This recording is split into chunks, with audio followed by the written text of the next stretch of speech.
Hey everybody, this is Greg Refner on the Abstrakt podcast, and today we have with us Florin Tatulea, Manager of Sales Development at Lupu. Florin, please say hi. Hey everyone, Greg, really nice to be here. I'm excited about this. Yeah, it's going to be awesome. I don't often have the opportunity to talk with individuals who've kind of taken your career path. So I'm really interested to dive into some of those things with you and maybe learn a bit about more kind of why you've chosen to make some of the career decisions you have and the value you've recognized in that. But first things first, one of the most painful parts of selling anything is RFPs and security docs. Why did I not know about Lupu for the past 6 years of my life, and why isn't everybody using your guys' product?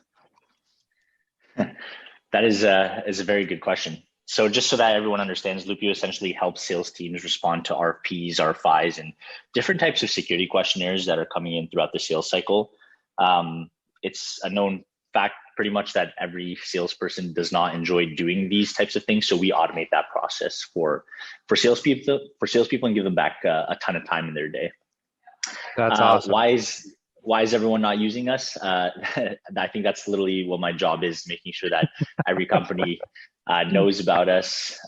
It's been a pretty interesting ride. So I started off as a first salesperson at Lupu. We barely had any customers, and now we're over 1,000 customers. So my job is literally to continue building that and making sure that we prospect into great accounts and for anybody that needs us. That's awesome. So I want to dive in a little bit about that because it's very rare that, especially in the world of tech today, I mean, you're the first salesperson, right? You've kind of experienced the various stages of growth. You've seen what that's like.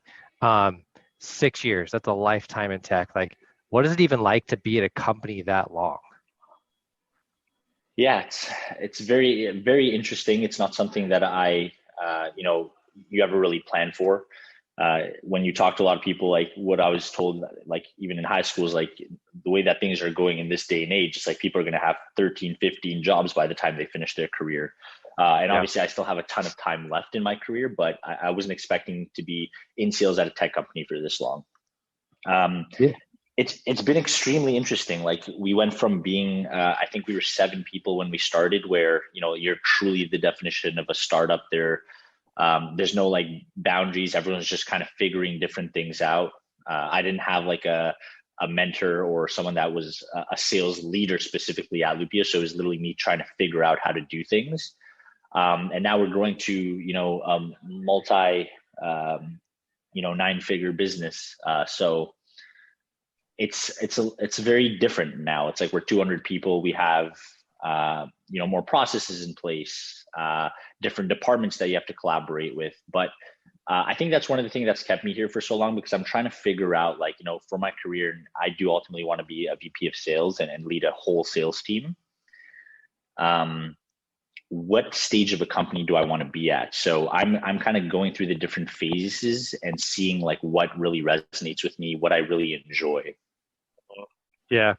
So it's I'm not sure if you're familiar with Jason Lemkin, but he has this it's a blog post he put out. It's the 48 different types of the VPs of sales. And he kind of talks about how there's a different sales leader persona, if you will, that's good for each stage of growth of a company, right? You get to eventually what he calls Mr. Dashboards, which is 100 million, all you do is look at dashboards and you're constantly pulling little levers. But then you have the first true VP of sales at a startup that needs to kind of figure it out, be that player coach. And so I think it's smart, right? Before you go off and kind of take that risk, kind of experience the full spectrum and get to decide what you like about each stage of that growth. Do you ever find yourself kind of saying anything God, remember back in the day when we used to do this? Or do you have any kind of those moments where you're God, this used to be so much easier when there wasn't 5 layers of approval? Do you ever have Yeah. those moments?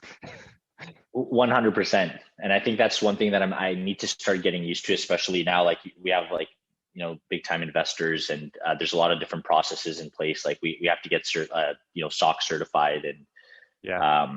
make sure that our security protocols are up to standard. So going from a very small startup to something like this, where there are layers of approval and things do end up naturally taking more time, it's definitely something to get used to, and it all makes sense. But you have to make sure that you as a company, you don't get drowned in that type of process just because you're becoming more mature. There's still things that people need to challenge on a daily basis and be like, hey, why don't we have this startup mentality in this certain aspect of our lives? Yeah, absolutely. Well, let's get into the real reason why I want to chat with you today. So, one of my favorite quotes is from Maya Angelou, and she said, "I've learned that people forget what you said, people will forget what you did, but people will never forget how you made them feel." And moving into a sales leadership role, there's a certain sense of unselfishness that you have to embody and take on.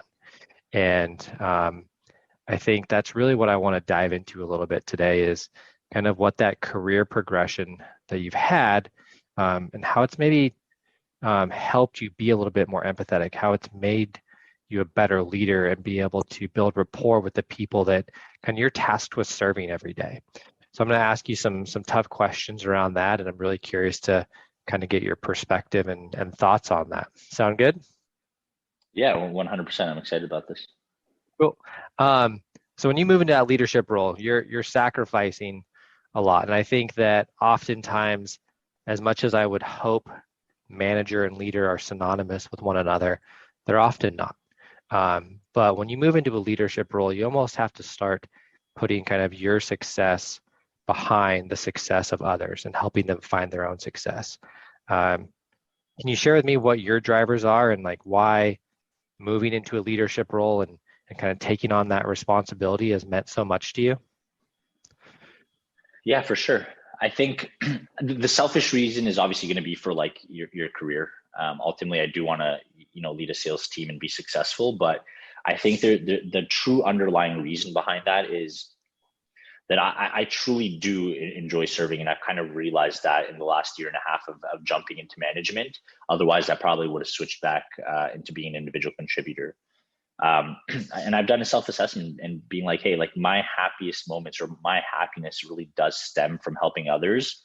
And I think it's somewhat deeply rooted in, I think, my culture. So I'm Romanian by background. And just like the way that, I guess a little story about like my family and grandma, but in our culture, essentially, like you're always there to like serve other people. So even for example, like if guests used to come to our house and stay over, like my grandma would be the person that's like, hey, you have to give up your room and your bed for the guest. You're going to sleep on the couch. So it's like that kind of mentality that we've had growing up, where we try to like lift others up with us and then help other people before we help ourselves. So I think that's where it stems for me ultimately. And the funny part though is I wasn't always like that. So I was actually a very competitive tennis player up here in Canada, which is an individual sport.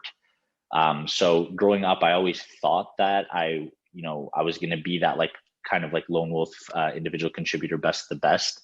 But I kind of realized over time that that's not where true happiness lies for me. And there's nothing truly in the world that makes me happier than seeing like someone on my team book a demo, someone on my team get promoted. And it's just so much more fulfilling for me, at least, than even closing like a deal as an AE, no matter what the size of that was. Yeah, isn't it? It is pretty cool, right? When you're able to maybe get that SDR business development rep to the point where like they finally get a prospecting strategy or they finally find success with something you've been practicing over and over and over again. And it's that building block for that success that they're just going to continue to have. And ultimately, like there hasn't really been a lot of people in my career who I can specifically like remember time and places where they made me feel a certain way. But those people that were able to like invest in me and help me get that catalyst to take that next leap in my career, I will be indebted to them forever, right? And if you ask them, they had that same kind of mentality that you have. So I love that. That's awesome. I think more leaders should take that approach and have that perspective. So SDR to AE to senior AE to sales development manager. Once people typically get into that AE role and you're finding success at a fast growing company, they typically want to stay, kind of ride that train. Um, and if they're in an AE role and they want to get into leadership, they're often wanting to lead a team of AEs. Why go back to SDRs? And I don't want to say go back like it's a bad thing, but it's not something I've seen before. So I'm really curious why you decided to go back and lead a team of SDRs. Yeah, it's a good question. And I think it's kind of funny because a lot of people have asked me, it's like, oh, like, did you go back to the sales development world because you weren't great as an AE, or like, what was it? You're a senior account executive, like doing well. Obviously the typical path is try to go like the AE management route. Yeah. And yeah, that is the typical path. But so one, I truly like loved the sales development world. And even if you go back to like my posts and content on LinkedIn, I was posting a lot, or I started actually posting more frequently, specifically on the sales development world and like different tactics and things. So I love the sales development world. And I think the skill of being able to convince a cold person, essentially, just a prospect that doesn't know you or your company, to book some time and give you time in their day is a skill that's just so important in so many different aspects of life, regardless of what you're doing, right? The whole concept of like everyone being in sales and being able to do that. Yeah. The second thing was I saw an opportunity. So there was essentially a role that opened up. Someone on the sales development management team ended up leaving Lupu, and I didn't intend to go into sales development manager. I didn't like path my my career path wasn't that necessarily in my mind. But I saw an opportunity and I took it and I said, you know what, like I'm a successful AE right now. There's this opportunity here at Lupu to get into management. I already love the sales development world. I'm very comfortable because I was a top SDR at Lupu. I was a really, really good AE at here as well. So I kind of knew the full sales cycle. So I was like, you know what, I think I could add a ton of value here, test out management. And worst case, if I don't like it, I can always go back to being a successful AE. I think it's more rare to find management positions, especially if you've never been a manager before, than it is to find new AE positions. So for me, it was like there's a win-win situation. Yeah, that's valid.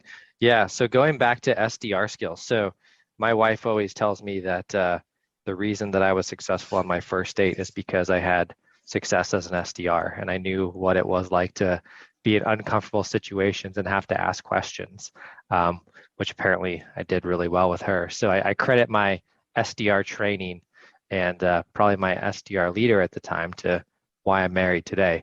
So I do believe those skills are transferable across every aspect of your life. And you bring up a really good point, right? Like anybody could be, the hard part in driving sales is getting that initial meeting. And so kind of willingness to take that on and own that responsibility and bring people into that world is definitely something that should be rewarded because it's the hardest part of the job for sure. If you can master that and you want to lead a team of people that can master that, pretty much makes you badass and you can pretty much go do whatever you want, the rest of your career. And given your career aspirations, I think you probably made the right decision, man. I think it was a good choice for sure. Yeah, and especially for anyone listening that potentially wants to be a founder or like start a company, like the hardest part about that is it's not necessarily just like building a product, but it's building a product that the market wants and being able to talk to people and get feedback on that, right? So with my skills now, I'm very confident that if I ever wanted to start a business, I know I could book hundreds of meetings for myself. I don't need to rely on anybody else to do that. And maybe that is going to happen one day. So just this like level, having this skill, I think is just so fundamental in literally every aspect of life. That's awesome. So do you ever think you're going to want to scratch the itch of starting your own software company? It's definitely a possibility. So to kind of go back to like starting at Lupu. So out of business school, I was initially in like finance and banking, and I thought I wanted to do that just because it was like the typical thing to do, but I hated it. So after that, we actually did end up trying to start a company with a few friends of mine from university. Uh-huh. And we ended up actually failing quite miserably at that. And that was a really good lesson. I mean, we were like, what, 22 out of school trying to figure it out. Yeah. So after that failed, I kind of took a step back and I was like, okay, let's like reassess the situation. And I said, you know what, maybe if I do want to start a company one day, the best way to do it is to actually go and see how it's done.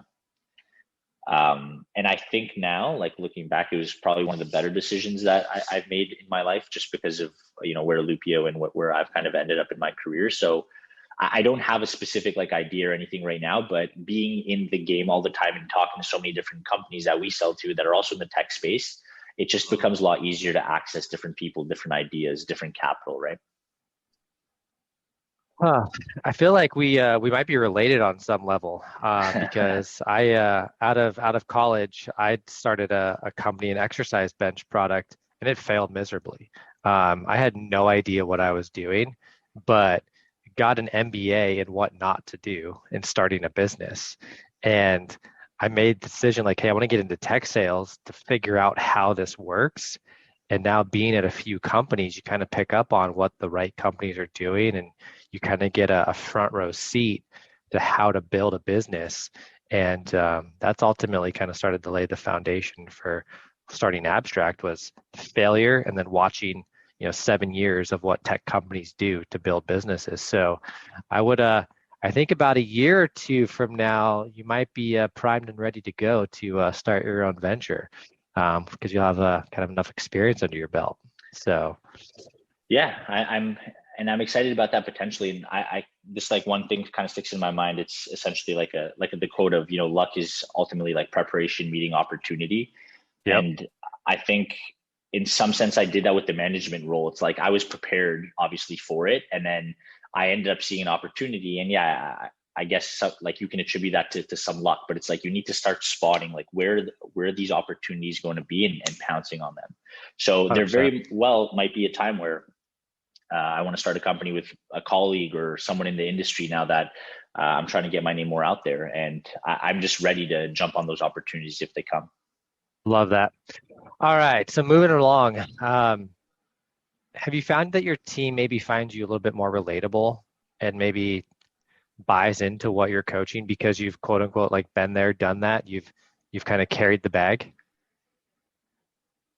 I think so. I think, especially if you've done it at the company where you're at, I think Yeah. that's one thing that I'm kind of starting to realize. And I also think it's extremely valuable that I was an account executive, and I did the been there, done that, both on the sales development side and on the account executive side, because now I can go to the SDR team and being like, hey, like I understand the mindset of an AE. This is why these types of opportunities are good. This is why they're not, and you just have that more in depth knowledge of the sales cycle, Yeah. what specific people to go after, what they're looking for specifically in the product, that a lot of people that have never been an account executive in the SDR leadership world might not have. Now, I'm not saying that you should 100% do the career path that I said. I just feel like it's given me and the team an advantage.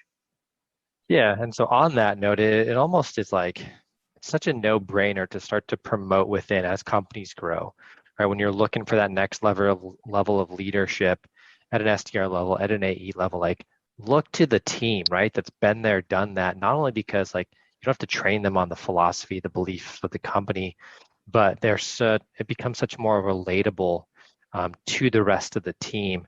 And it almost helps the team buy in to whatever that person is doing. There's just so many valuable parts to having somebody lead a team who's seen both sides of the sale, who's experienced the struggles unique to that product, unique to that company, unique to that vertical. And it just becomes something that I think if I'm a new SDR coming into a company and my boss is somebody who was an SDR, who did find success in sales, like I'm all over that. Like, what did you do? Tell me how I can be successful. And I mean, I'm following that career path all day long.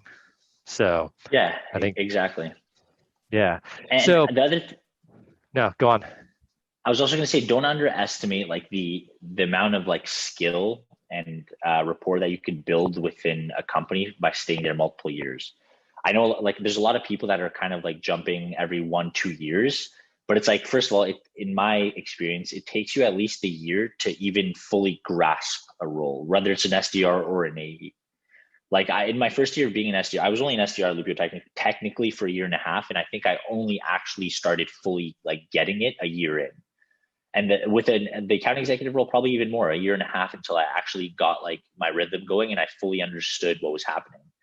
Now, imagine like most people are leaving companies after a year and a half, and it's like you're going back and doing that all over again. There's value in being there for years at a time to see how things are changing systematically, to understand your prospects and customers and truly become very good.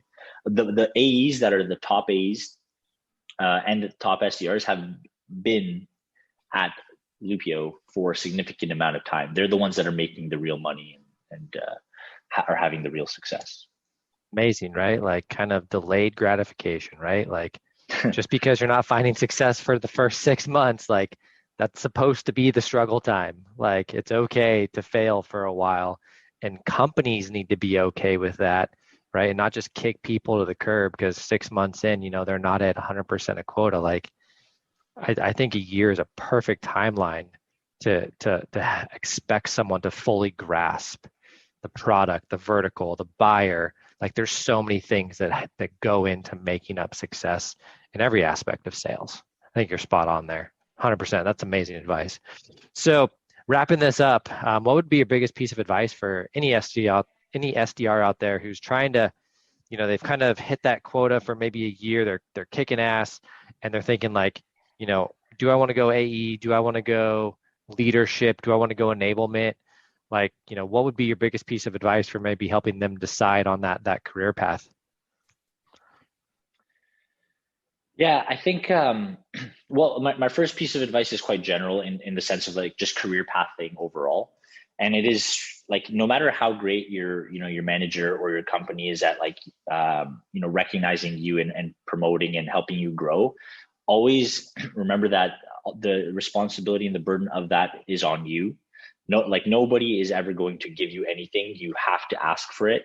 If you're seeing that you want to become an account executive and you're 1 year into the SDR world, even if you have career pathing and like set things that you need to do, you need to put it out in the universe. Like let your manager know, let the hiring manager on the AE team know, so that they at least you're now on their radar essentially. And that's what I've done. I've been promoted 4 or 5 times here at Lupio. I was never just given a promotion. Like I've always made sure that once I got my results, I started having conversations and being like, hey, this is what I want. What do I need to do to get there? And then having very clear defined steps in a plan with my managers to actually get there. Love that. Ask for what you want in your life. Yeah, exactly. Now, in terms of like career path, so it depends what you want to do. I personally want to become a VP of sales. I want to run a full sales team.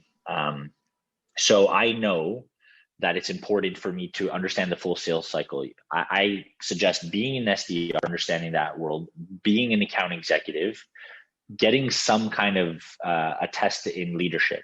Now, the sequence of how that happens is, I don't think that truly matters. Like there's people that have been SDRs and then went up to be an SDR manager, then moved over to AE.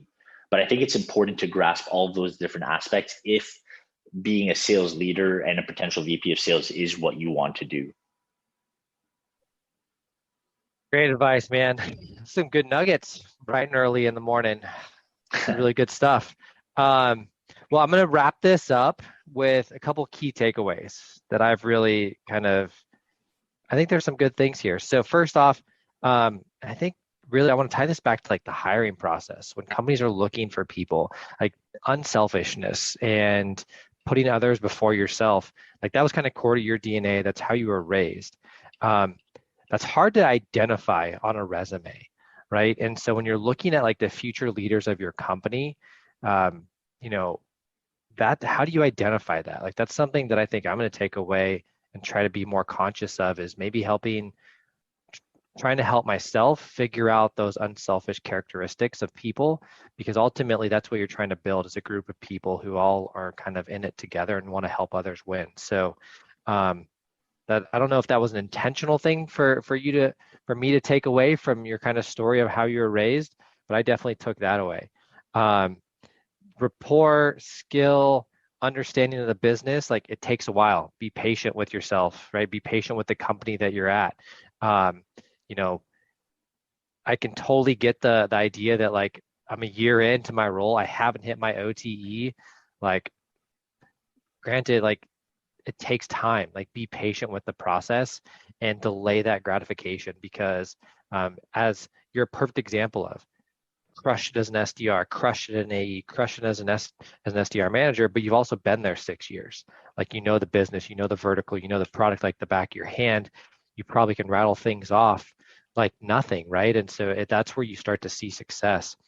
And then finally, if you are starting as an SDR and you're getting into this tech world, like make it be known what you want.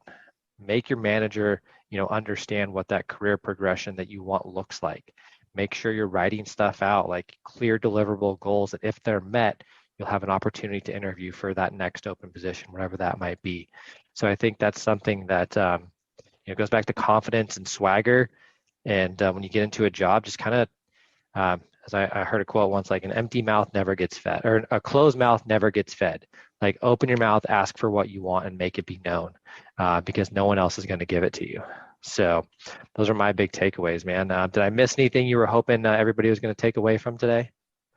I think you summed it up really, really well. Cool, man.